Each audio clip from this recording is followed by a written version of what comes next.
So the fact is that we're feeling the pain of the political decisions based on unchecked science right now. Now, what do I mean by unchecked science? Well, as a scientist, the sad fact is that the traditional system of peer review, which is used to check science, is largely mates looking after mates. There's often ideology or self-interest of funding related there, and the scientists will often come to conclusions that are predetermined based on the government of the day's wish to implement further layers of regulation that cost our industries. Now, each layer of government regulation based on unchecked science adds extra layers of costs to our crucial industries, and this has to filter down to all households and business through increased costs on food and even the cost of building much needed homes. Here's just one example. Under the former Labor government, the Gulf of Carpentaria barramundi fishery was closed, supposedly to protect the Great Barrier Reef.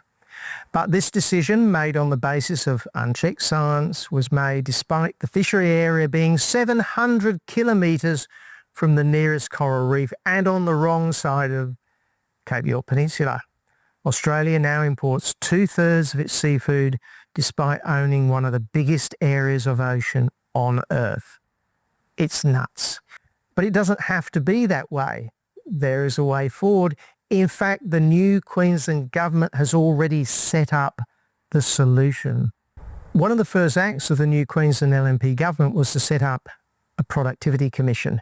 And this body has the capacity to do independent checking of the science around government decisions and other bad policies put in place, perhaps by the former Labor government. It can happen now. And if the data perhaps on this outrageous decision around the Gulf of Carpentaria fishery is found to be faulty, then the current Crisafulli government can reverse that decision and let our industries flourish. Another example is the former Queensland government closed down most of the hardwood timber industries. So now we import most of our hardwood from other countries which do not have a fraction of our forestry industry's commitment to protect the environment. Now look, this may sound like doom and gloom, but as I mentioned, the current LNP government, through its newly established Queensland Productivity Commission, can examine and possibly fix so many of these bad decisions made by the former Queensland Labor government. The new Queensland Productivity Commission could immediately be asked to check the science behind some crucial decisions that are undermining our critical industries.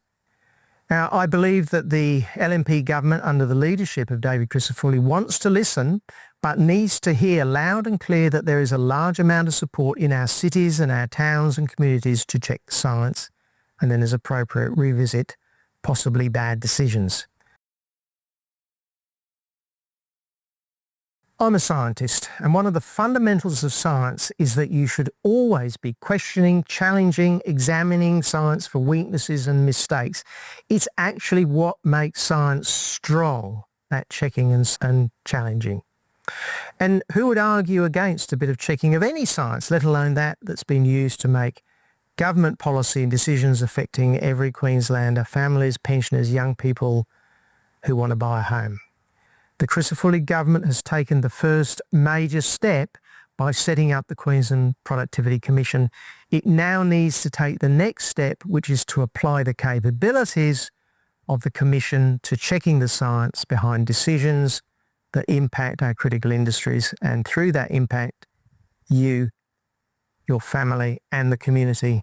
So now is the time. So stick your hand in your pocket, better still, ring around your mates and all agree to make a serious donation. We're going to win. This is the time.